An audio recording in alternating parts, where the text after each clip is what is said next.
This program is designed to provide general information with regards to the subject matters covered. This information is given with the understanding that neither the hosts, guests, sponsors, or station are engaged in rendering any specific and personal, medical, financial, legal, counseling, professional service, or any advice. You should seek the services of competent professionals before applying or trying any suggested ideas.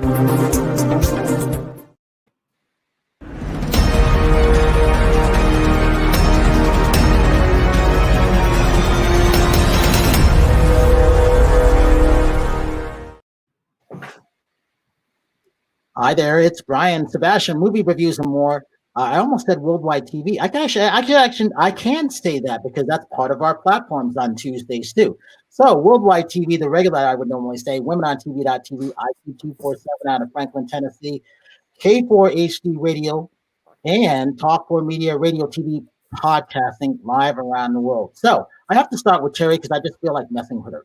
So all the way from the rough and tumble hard-ass beaches of Redondo Beach, California, the one and only nonstop Terri Marie, all the way from Miami, Miss Smiley Face, she's really kicking ass these days, vocally Tosh, and the one and only, and I've got to read this because one of our other co-hosts, Sherry Nelson, she hates when I mention her name, will be upset if I don't read this. So, Andrew Cole is one of the greatest creative minds of our generation. That is true. His natural gift and talent in music has the ability to move your heart and your mind. So true. The best is yet to come from this amazing talent, and I and the world look forward to more magical sounds streaming from your poetry and music. Signed, Sherry Nelson, one of our other co-hosts from British Columbia. How do you like that, Andrew That's Cole? amazing. The Venmo just went through. Thank you. That's amazing. Andrew, let's talk about this. You do a lot of things. A lot of people don't know that you're a filmmaker, director, singer, songwriter, guitar player. You've got some things that you were doing at the Mike House in Los Angeles. Terri wasn't there that day. Victoria was there that day. You got a lot of stuff to talk about. Go. Okay. Wow, that's a lot of pressure. There's a lot of stuff going on. I mean, I just try and keep myself busy, otherwise I go crazy. You know, it's like all different forms of psychiatric care, I think, just to keep moving and moving and moving and trying to be things. You know, I don't think I'm a director, but that's very kind of you. But I like movies and I like documentaries and I love anything to do with media, anything to do with entertainment mixed with making us, you know, better people, I guess. I think that's what I'm fascinated with, you know, media in the growth of the human condition, I guess. That sounds a bit over the top. But yeah, I just like singing and I like to create things, anything. Really, it's all about it's all about creating, isn't it? And Tasha knows about that, right? Vocally. Yes. Well, I am also a singer songwriter, so I can relate in how you love just everything that has to do with the entertainment industry, like film and just music videos. So everything just ties in together, right? Yeah, totally. I mean, you know, what else have we got? Really, I mean, music. It's the most powerful language in the world, and I think definitely now we need that, you know, more than ever. Music. Have you filmed anything recently, like since quarantine or anything? Yeah, I've been. Well, it's been hard because obviously, you know, trying to be good and, you know, get rid of this pandemic. You got to be very careful. But, you know, I went out into the desert for a little bit. I was asked to do a Bruce Springsteen song for the NAM Foundation. I'm always trying to do things that mean something, and the NAM Foundation kind of, you know, they raise money to get musical instruments for children and things like that. So I went out into the desert. A friend of mine told me about this kind of not abandoned, but like studio in the middle of nowhere. And we went out to film that and do a Bruce Springsteen song, like, you know, in the middle of the desert, which was a lot safer. So that was good to be creative. And of course, I've been working in the studio kind of on my own with an engineer behind the glass in the other room and just doing everything I can to keep creative and keep my mind busy. And of course, I'm filming a new documentary at the moment based around the psychological effects of isolation and depression and being just in COVID as we're all like new. It's like a new culture. I mean, no one really knows that. Even the professionals in the world, I mean, we're all kind of like new at this thing. You know, nobody knows how it would affect us and what's going on. So it's interesting. Is that studio out in Palm Springs, Coachella area? Is that where you were at? Yeah, I've heard about that studio. Town.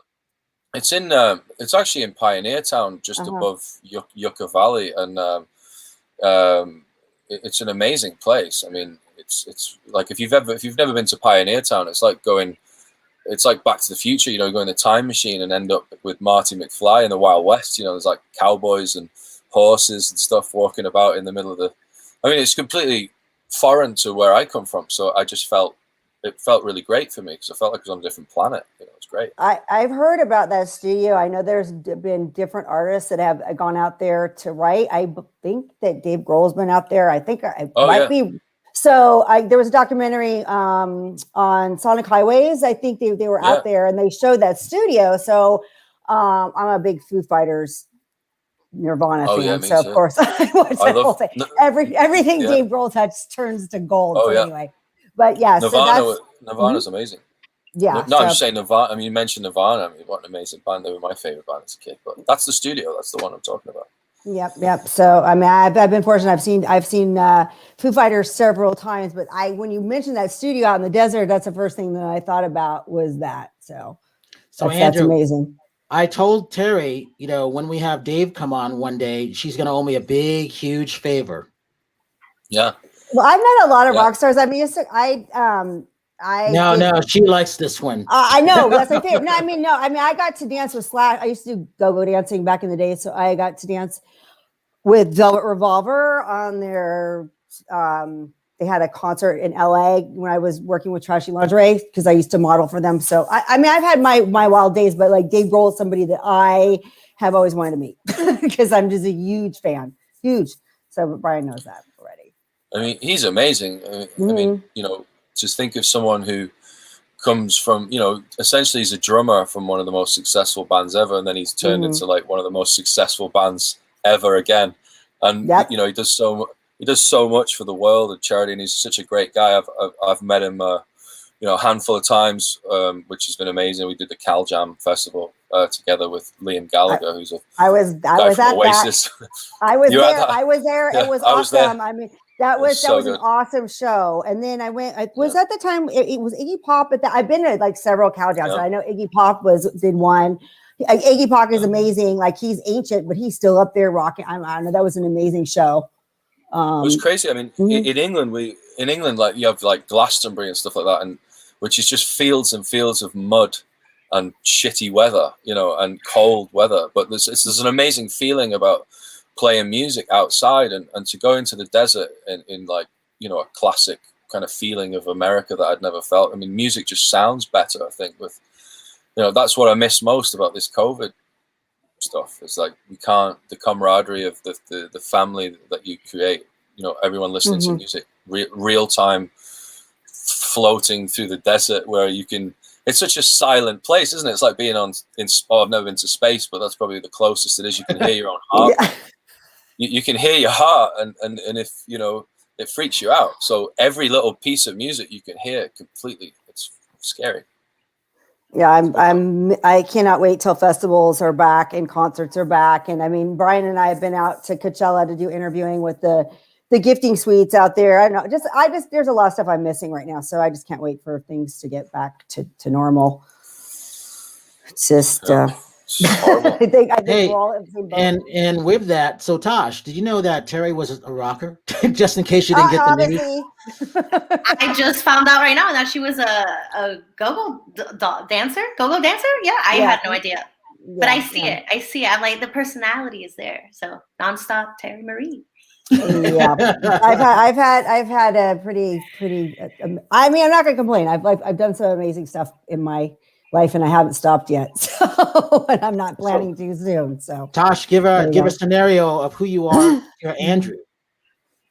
Oh, who I am. Well, that's my God, Brian, putting me on the spot. Well, I'm a Latin pop singer. I'm from Venezuela, but I've been living in Miami for like 20 years. So I am a Miamian, as people say down here.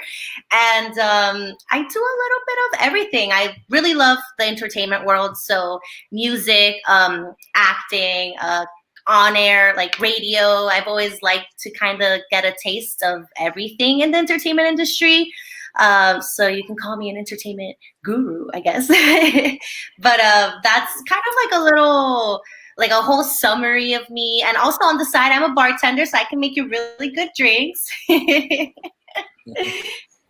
And that's pretty much it. I have a couple songs out. I just started last year as an artist, so I'm new to the game, learning my ins and outs and all stuff, and I'm having fun with the process and the journey of being a musician. So I'm glad to be here and talking to another fellow colleague musician. Yeah, brilliant. So cool. I'm looking at your magnets here. I've got a new fridge and I'm building my magnet collection. I like that. I think that's very cool. Literally, this is a lot of magnets. This is the favorite spot of my house. Is I get to look there and I'm just like, wow, like just flashbacks of all these memories. I'm like, I'm so glad that I've been able to just live life, just getting to know other countries, other cultures. So like Terri, an exciting life. You know, we all like to live exciting lives. Yeah, you can tell a lot by a lady by a fridge. You know. And what's on it, I think. Terry's looking at hers like, I don't get it. I have magnets on mine too. I've got all kinds of crazy stuff on there. So I mean, I've got a man in your fridge. What? No, I don't have. Never let a man in your fridge. Don't let him in the fridge. No, I have a. Well, if he goes in the fridge, close the door on him and leave him in there. Hey Andrew, cool down. When you were in the desert, you were telling me last week that it felt strange to be out. It was so quiet. What was that like for you?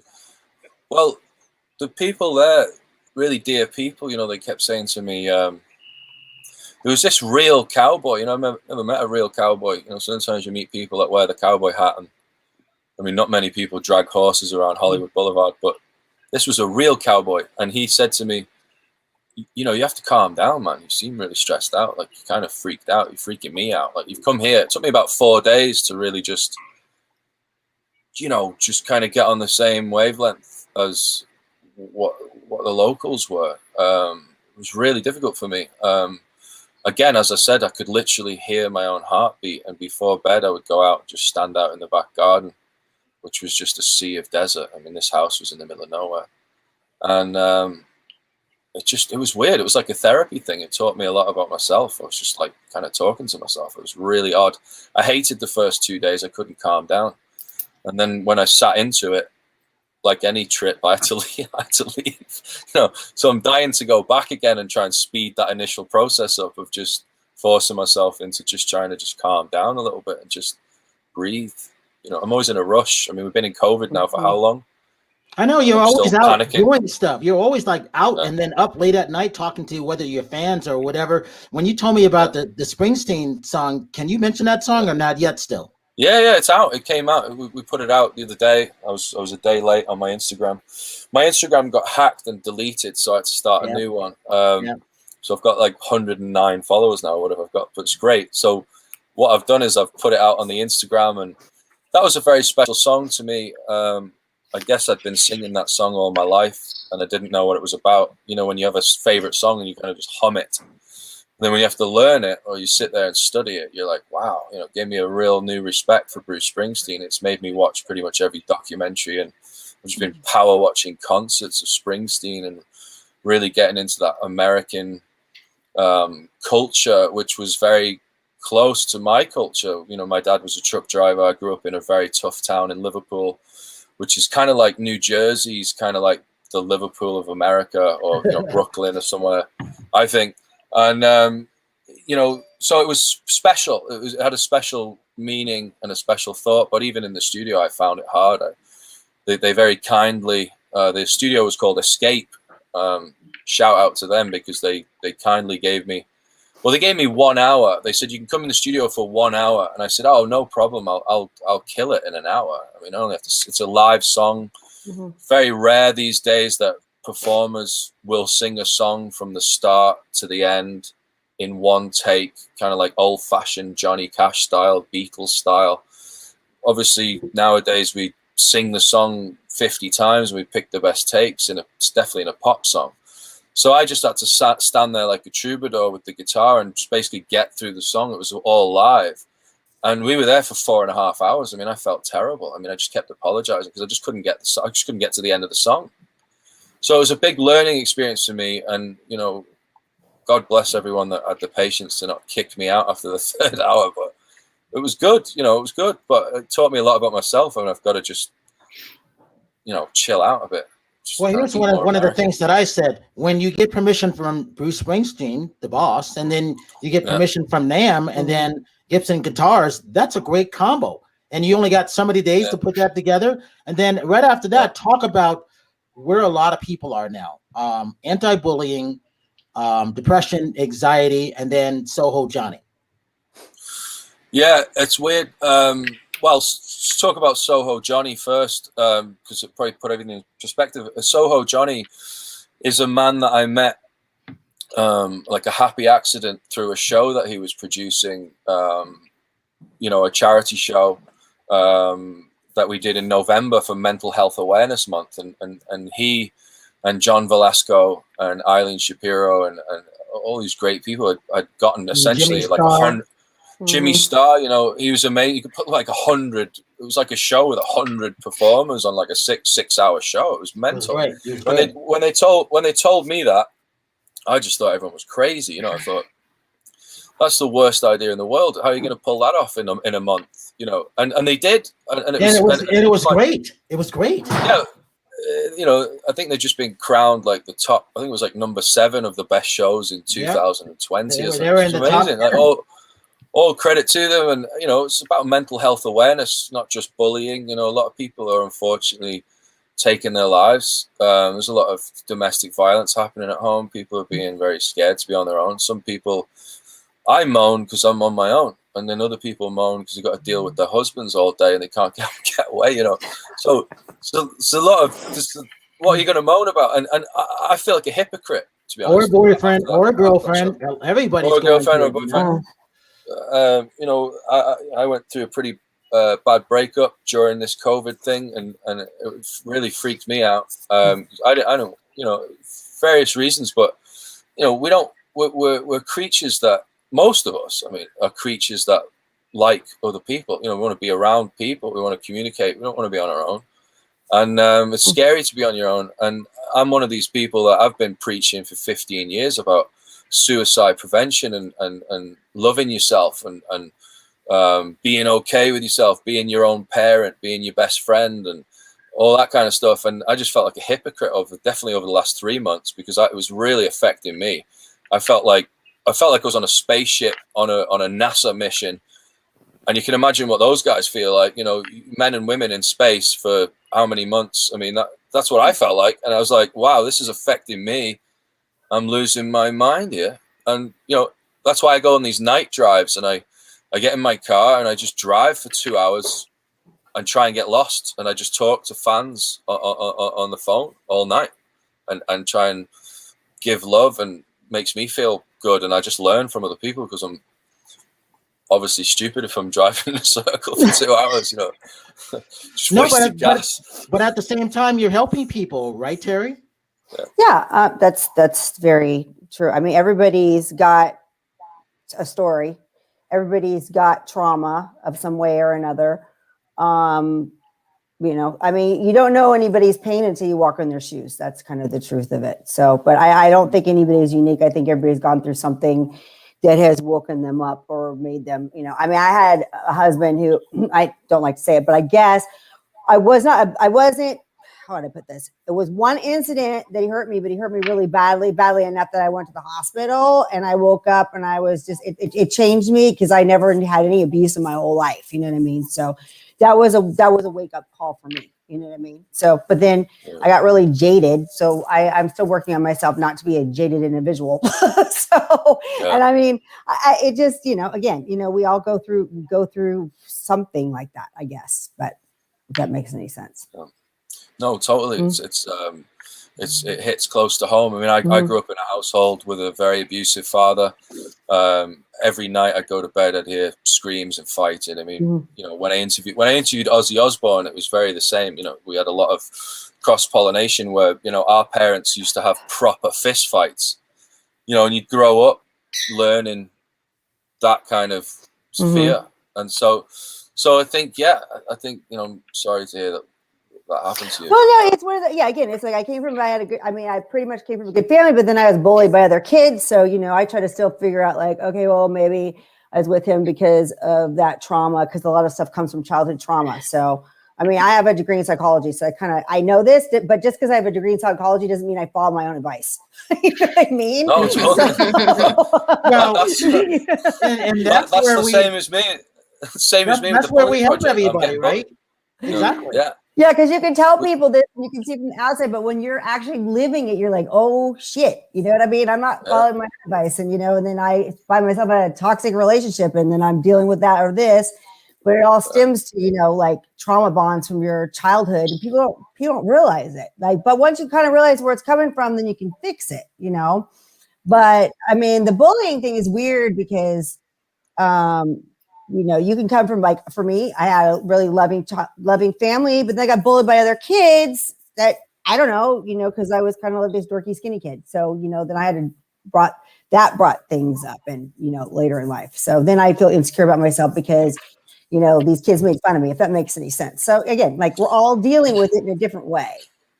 I was talking to a psychologist. Are you a psychologist or I have an MA in psychology, but I never practiced. I went into medical sales. I actually went into technology because I didn't have the boundaries to be a therapist. I'll put it that way. I started working with oh God, I couldn't imagine going to you. No, well, I worked. I did. And I worked. I would be nuts. You're going next week to a next week. I worked for the Meadows in Wickenburg, Arizona, for a while, and I worked with. I worked there in marketing, but I was able to figure out that I just didn't want to go on past that because you have to have such boundaries to deal with these people who have these addictions and these problems. But I learned a lot. And that has helped me in other aspects of my life, if that makes sense. And actually, I would not be a bad therapist, Brian. I just don't.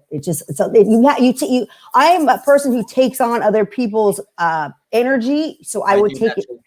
So I take that energy on. So that's why I decided this is not good for me. It's amazing. It's amazing.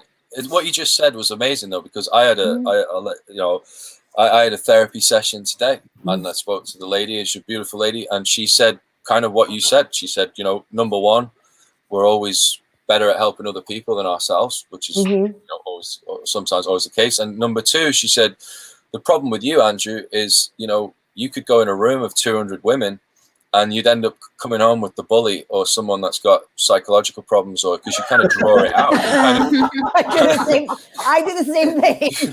You kind of, and you're the bully too. You're supposed to be the bully guy. You're supposed to be the bully guy, and you're teaching all these kids how to not be bullied. Then you're the one getting bullied and complaining about it. And it's like, shut up and don't deal with it. Like, why don't you manifest a nice woman who's warm? What's wrong with you? So I got shouted at today. It was brilliant. Well, talking about manifesting, and then we're going to take a look at this new video that you have that's never been seen by anybody, right? No one's ever seen it. And this is about that very subject. It's called bullets. And it doesn't mean bullets out of a gun. It means bullets out of your mouth, Let's take a look at it then.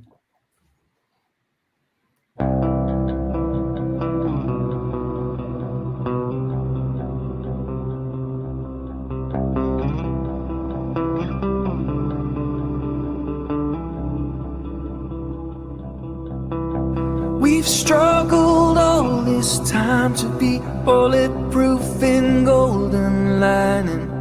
And when we break in two. Why won't you flood me with your love and let me drown in it? I'll hold my breath if you do too. I know you could cut through me now, like the outside of a bullet burning through the atmosphere. I know you could cut through me now, like the outside of a bullet if I threw bullets at you. If I threw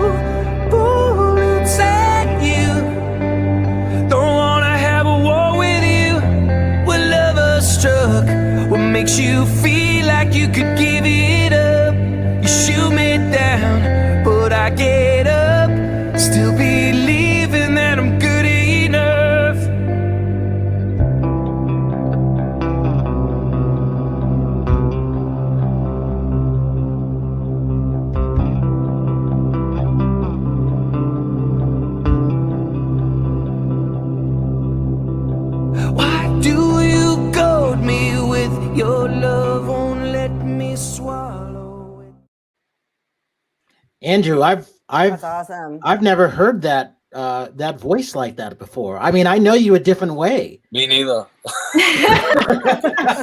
Just trying to make jokes. When I get nervous, I try and make jokes, and I'm not funny. So Andrew, your voice is so unique. Like literally, like if I just had my eyes closed, I feel like just hearing your voice would just automatically like, you know, like who is that? Like I am just drawn to your voice. Like you just feel the emotion, the like. It was beautiful. Wow.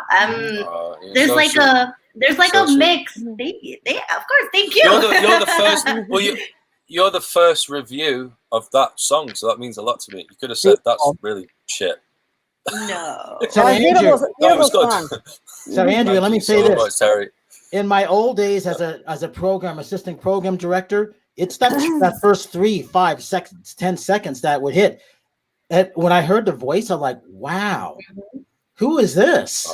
Because this is not the Andrew that I know. I know him a different way, you know? And it's just like, wow, this is incredible. Yeah. This is like a hit. Thanks. I hope so. It's a good one. I need one now in a few years. Terri, did you like it? Yeah, I did. It was beautiful. Yeah, I really liked it.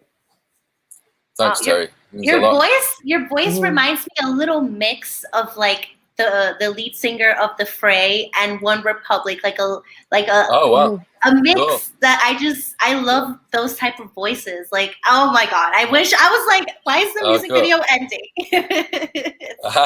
It's a little teaser, you know. I'm gonna put that out on Valentine's Day, just because I'm, you know, addicted to pain, obviously. I mean, it's perfect. It's perfect with what you were talking about.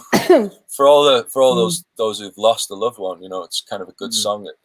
You know, in that respect, it was kind of. I always try and wrap like pretty heavy topics in like pop kind of, you know, bundles. Kind of like that Bruce Springsteen song where you're kind of listening. Oh, this is a really nice song, and then you listen to the words, and you're like, Jesus, Bruce, that was a bit heavy. Someone named Gloria, I think she's from Texas. She goes, "Wow, lyrics, video, and that voice that we love to hear, magnificent."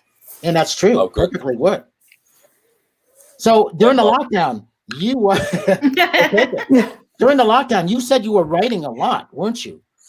Yeah, I pretty much finished the album during lockdown, and you know, thank God to Shane Solowski, my engineer, who would. You know, I didn't really have enough money to record a whole album, so he would phone me at last minute and be like, "Hey, my client just left the studio. You've got an hour and 45 minutes, and then I've got to go to bed. So drive over here and do what you can." You know, that's how I've been doing it. I've been scribbling on my pad at home, and I live in this little shoebox. This kind of, I call it the doll's house. It's about 10 feet wide, and so there's no space. You can't swing a cat in it, you know. So, yeah, I mean, it's the whole thing's almost done. There's about a month left of it, and it's pretty scary. I mean, I haven't released a song in a long time. My last song on the radio was called Colorblind, and I was really nervous about. I mean, it's nerve-wracking to release music to some people, and I always had stage fright. And the last single, I was competing with Sia and Coldplay and One Direction and all those people, so it was really scary. And no, that single got to number 11 actually in the Billboard charts, which was good. So this one now is like, which makes it even more scary for your next one. It's all psychological. It's like, you know, what if this one doesn't even make the charts? What if it doesn't get on radio? Maybe I'm bad. Maybe I'm not good enough. And it's all that social media stuff that's going on now. Everyone's on social media so much. I mean, when my Instagram got deleted, I was like seriously depressed for like, I was thinking, it's an app. What's wrong with you? You know, like, but it really affected me. You know, I'd phone my friends and go, "Have you liked my photo?" And they were like, "What are you on about?" And I'm like, "You gotta like the fucking. They only got 190 followers. I'm finished." You know, and it was like, and they're like, my guitar player phoned me, who's George Pahone from the Black Eyed Peas, and he's like, "Well, how many followers did you have?" And I went, "I don't know, like 5,000." And he went, "Well, who cares about that?" He said, "You didn't have 10 million followers." He said, "Just start a new account and just they'll come, like build it up again, and walk up." So you slid down the mountain, you just got to walk up the mountain again. And I was like, right, okay, good. It's like an inverted compliment. I was like, "How many followers have you got?" And he's like, "I don't know, like 30 million or something like that." You know, I was like, what am I moaning about? You know, it's like you could be this little blip, but sometimes it's nice. And the other thing is, these people that, you know, like Gloria or anyone that's writing in, I mean, they're like amazing. That's like your family. That's like your diehard fans. Those first 100 people that go and like your Instagram account. I mean, there's a lot to be said about those fans, because, you know, whether they've been with you since the start or they're new people, I mean, it's a beautiful feeling, you know, to just know who's real and know who's there for you. It's like a family. We're all a family on planet Earth now. So anyway, I sound like a nutcase, but anyway, you know. No. With that, you know, Tosh, you know about, you know, kicking ass on social media now. With yeah, your I just looked at yours. You're killing it. I need lessons. I need psychiatry from you. Are you under there? And then over here, social media lessons and probably singing lessons. See, I can't sing, but I just do stupid, well, not stupid, but they're silly TikTok videos. So I'm building up my following on there. So I get that. So I'm working really hard on that. So I don't want to lose. You don't want to lose these followers that you work so hard to get on there. You know. Totally. Hey, and everybody knows me. I don't care about followers. You can always unfollow something. I'm going about the views alone. Tasha knows now. Talk about what you've been doing, Tosh. Well, I mean, I've become a pro at sharing now on like Instagram and YouTube and all that stuff. I found like ways to like share so people can like see it. So his YouTube account, I see it because I can log in and see all the cool analytics and stuff. And it's like 5 million views, and he's like, yeah, that's what it's all about. I don't care about how many subscribers I got. It's all about the views. I was like, okay, Brian, well, you know what you're doing. So I always thought it was like, oh my God, how many followers you have? Because right now, like, I only have 1,500 followers. That's like very little, you know, but, you know, starting off kind of, and then you start to build yourself up. So it's like, it's how many people see it and how many people follow you. So it's annoying that social media has gotten us to like, oh, like how many people follow me? Like how many likes can I get on this picture? It's like a hate-love relationship with social media. Interaction's more important. Well, and that's and Terry, here's this. I can never say it much. You have over 3 million views. Andrew, when you hear that number, do you care about the followers? It's about the views. She has over 3 million views. That's like 3 million more than I've got. It's amazing. This is the red carpet stuff. Do you know why? And this is why I'm looking at Tasha, because she's kicking ass. She's doing some stuff. All right, Tosh, you can talk about your latest video to Andrew. We're gonna give Andrew lessons here now. Yes. Talk about the video, what you did on that. So my music video, I released it probably like 3 weeks ago, but on Instagram, it has 40,000 views and counting, like Brian says. Wow. And it was a lot of just, oh my God, you don't understand. Like my 2 days off that I have literally would be like DMing, like, you know, fans that kind of like the type of genre that I sing. So it was like basically just going at it, sending it, commenting, and it worked off, you know, like I'm glad persistence and determination can help it happen. So that was my first music video that I helped direct as well. So I'm actually very proud of myself, and it's been going good. If you're into Latin music, I definitely invite you to go ahead and take a listen to it. Renee. Yes, definitely. I love it. I'm in. I'm hooked already. I haven't even heard it. So Andrew, with that's where you go into. You chose 50 celebrities on anti-bullying and things like that. Talk about why you did that as that director, filmmaker, and why that's important. Well, again, I'm going to sound like I'm trying to be like a Yoda, but I didn't choose them. I mean, the thing is that the beautiful thing about the project is, okay, so I chose the first couple, maybe. I mean, the first person that ever started the project was Jeff Goldblum.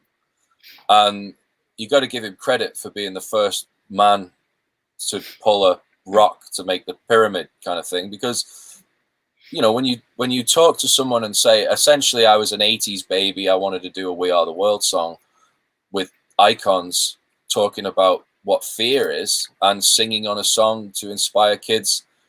Why music? Because obviously the power of the language, but more because we could sell a song and raise money for non-profits and volunteers that, you know, are actually on the help phones to stop people from hurting themselves. But and this is a bit of a Tarantino answer. I'm going back and front and all around, so I'm sorry. But the thing is you know, when you're not Michael Jackson and you're not Quincy Jones and you're not Lionel Richie, people just think you're insane because you're kind of breaking in backstage like you were doing, you know, DMing people saying this is, you might like this song, you know, check this out, or whatever you're doing. You have to teach me because I'm pretty crap at it. But I would go backstage and break into concerts, and I'd be in like backstage with Guns N' Roses trying to not get punched and just be like, Slash, you got to play guitar on my song. And he'd be like, who's this lunatic? Get him out. or when I went to the Chateau Marmont, famously in the movie, National Adam Leipzig from National Geographic made a film, a documentary about my kind of Griswold's stupid adventure to pretending I was Bono or some shit. And you know, I would be at this hotel and I'd have this fake paparazzi team, and I'd break into the hotel because I knew Lady Gaga was having a glass of wine or whatever, and I'd go and sit next to her and be like, hey, how are you? And she'd go, who are you? And I'd go, I don't know anymore, but there's this thing, there's a song that's going to change the world and you have to sing on it. And like before security came and got rid of me, I had to kind of preach what I was doing, and one by one people came on it and then hit the news, and then we started to get incoming phone calls, and before you knew it, you had the Chili Peppers and Julian Lennon and people like that singing on it, and surrounded by Paul McCartney's band. And I would phone studios and say, I don't have any money to do this, and Capitol Records would like let me in, and the Village Studios would say you can have a day with Ozzy Osbourne. You don't have to pay as long as you know, you're only 5 hours or whatever. And so it was crazy. And this kind of like snowball turned into a snowman. And all these people were like, you know, no one really knows why. No one knows why. It was like something that we all thought we had to do just to tell kids that, you know, these guys might be celebrities, but they still have problems. And Ozzy's mum still fought with her dad, and Henry Rollins was still suicidal, and you know, Jane Lynch was gay and scared to tell anyone. She was scared about what her parents said. So we're all having a human conversation, and I'm sitting in their living room like an idiot abroad going, I'm not a professional. I have no idea. I was just bullied. I just know it doesn't feel nice. I'm not a mind scientist. I have no idea. And obviously over the last 10 years, I've learned more about it. But it's as you said before, Terry, I should be a professional right now, and I can't even, you know, I still can't really apply it to, I'm trying to apply it to everyday life, and it all comes down to one thing. And it's like, how much do you love yourself? Mm-hmm. And who taught you how to do that? And do you talk to yourself? Do you really love yourself? Like, not in a, sometimes in this modern world, I mean, maybe not now, but 2 years ago, if you said, I love myself, it would sound arrogant. You'd be like the guys out of Oasis or something. But now it's different. Now, you know, like I remember the other day, a couple of months ago, and it's kind of an English thing. It's a northern thing, like the Beatles. You know, all right, mate, that kind of thing. I did a cover of an Echo and the Bunnymen song, and my friend knows Ian really well, the lead singer, and he sent the song to Ian behind my back, and the guy texted him back and gave a review, and he said, you know, what a valiant effort by Andrew to attempt the greatest song ever written, kind of thing. I was just, you know. which I'm a huge Echo and the Bunnymen fan. Okay, so I'm going to date myself because of the 80s, but which song was it? I'm curious. It was The Killing Moon. I love that song. It's on YouTube. Love that song.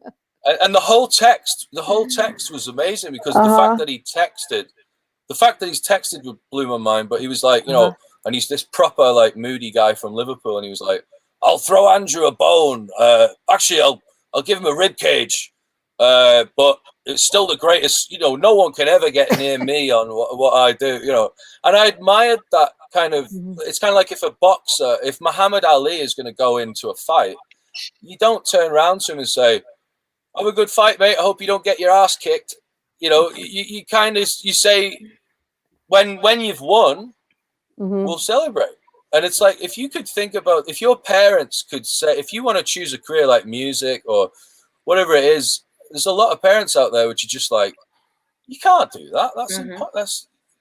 You can't really do that. That's insane. And that's the kind of dad I had. My dad just thought, he would always say it was impossible. So I still got that. So any accolades I get or anything good that I've ever done, even to this day, I still have an issue with it. And I still have to look in the mirror before I go on stage and go, you can do this, kid. You're all right. It's going to be okay. You know, it's really weird. It doesn't go away. Just learn behavior. And Yeah, Terri, I think, and what I was telling you about when Andrew and I were talking last week is like everybody that I ever sat down and had a one-on-one interview with, they all said the same thing. They all had stage fright, and they all said this: if you don't have stage fright, there's something wrong with you because it's normal. And I never forgot that every single one of those performers said that. well, I mean, I don't know if Andrew knows this, but I do fitness competitions. So I compete in NPC bikini, and I have stage fright before I get. Well, I'm out there half naked on stage, like in a bikini. But, I mean, you get stage fright. I mean, it's just. I'm fine with that. I do that. I do that all the time. No, but I mean, Especially when she's got to turn around and show her ass. Oh my God. Well, anytime that you're like going to be on stage, I hate that bit. I know, me too. Anytime you put yourself out there, you're going to doubt yourself. And I think probably the biggest lesson I learned, especially with social media, is you can't compare yourself to other people, no matter what you're doing, because if you do, you're going to get into your head and you're going to think you're not good enough. Because if you go look at everybody's profiles on Instagram, for example, like half these girls don't even look like that in person. It's just, they've got all these filters on and all this makeup on. And then like young girls look at these girls and they think that that's what they're supposed to look like instead of like just owning their own, being their own self. But it goes with anything. Like you can't compare yourself to anybody else because there's always going to be somebody better than you. There's always going to be somebody below you, and you just got to do you and showcase your talent. And I mean that, but it's really hard to. But it's hard to do it because I pick on myself all the time. You know what I mean? It's hard. But what would you say? I want to. That's amazing what you just said, actually, because I have an issue with that myself. And it's a difficult one because you don't want to tell a girl or a young person, hey, don't use so many filters. You're beautiful without them in real life. But the same thing is like, to the two ladies there on the screen, which is amazing. What would you tell sort of younger women about kind of embracing your uniqueness, like who we are, I don't think it has to do with younger women or older women are the same way. Women over 40 are the same way. You're always insecure because you always want to look your best. And then, competing in fitness, it's really hard because, you're up there and you're judged by your physique. But what you do, the best that you do, you put your best package forward and, I just showcase your talent. That's all I can say. You know what I mean? Yeah. Everything, their aesthetics is everywhere. You can't get around it, but you have to, I guess, I don't know. It's hard. You have to love yourself, but then you can't compare yourself to other people.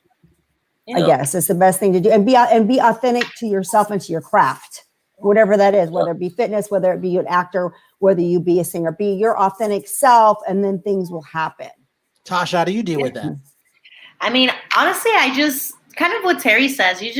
I just got to believe in what I'm selling and what I'm doing. Because if you don't believe it, that portrays, like people can tell that you are not believing in what you're doing. So that's just very important to just be grounded and just like, I know I can do this. I know that I'm good at this. And, I want you all to believe it with me. Yeah, and even if you fail, let's say okay, for me as a competitor, if I don't place first in my show, or if I have to just do that much better, but I got to be proud of myself that I got to where I'm at, that I was even on stage. Just be proud of yourself that you got on stage and you did that. You know what I mean? That's what you have to be proud of yourself instead of, putting yourself down. You have to live in the moment and you just get better. And I think that's with everything. And, again, like I tell this to myself all the time. I don't always do it, but I try to do it as best as I can, because I pick on myself. I get upset with myself some days and look at the mirror and just go, oh God, horrible. I don't want to deal with stuff, or this or that. And that's just human nature, Well, here's the thing on that. We got a couple minutes left. So Andrew, give stuff for people who may not have heard of you. Some people may not have heard your music. throw out some tunes that they can go to YouTube or go and download or buy your CD.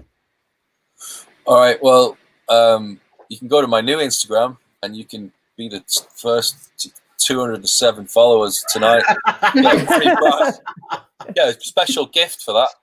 To be the first 500 people. So going at, I don't know if that's the at sign. I am Andrew Cole is the new Instagram, and all the other ones that weren't hacked is at Andrew Cole Music, whether that's YouTube, Facebook, Twitter, and I think obviously my sort of 1.5 hit wonder was called Colorblind. You can check that out. Again, that's about being ourselves, being kind of colorblind to everything. And check that out. Out of time, I don't know. Go on my YouTube channel and be my 17th subscriber. And I'm going to get lessons from these ladies next week. Next week, I'm having lessons from these ladies, and then you won't be able to contact me anymore. I won't be replying to your messages. There'll be too many in the DM. Tosh, give your social media links. So Andrew can follow you. We're friends now. I'm like, oh no, he told me. Well, you can find me at vocally Tosh on Instagram and Facebook. My website is NathashaRumbosmusic.com, and remember, there's a silent H after the T, and that's how you can find me. You can find me on all streaming platforms and take a listen to Renee and watch my new music video. And Terri, go ahead. Terri Marie Nonstop on Instagram, Twitter, Facebook, TikTok, and then my website is terrimariaofficial.com. So, and when it comes to that, we got about 2 minutes left. As that filmmaker, what were some of the movies that you were watching really quickly during the lockdown, Andrew? I've watched a lot. I watched that new Godfather with the extended ending. I watched a lot of love movies, a lot of like girly romantic movies. I love that. A lot of Drew Barrymore and Hugh Grant and stuff, and Matthew McConaughey. I think he's gorgeous. Just all love films, lots of love stuff and crime stuff, and watched a lot of films actually. I'm a bit of a little girl. I like little romantic films and stuff.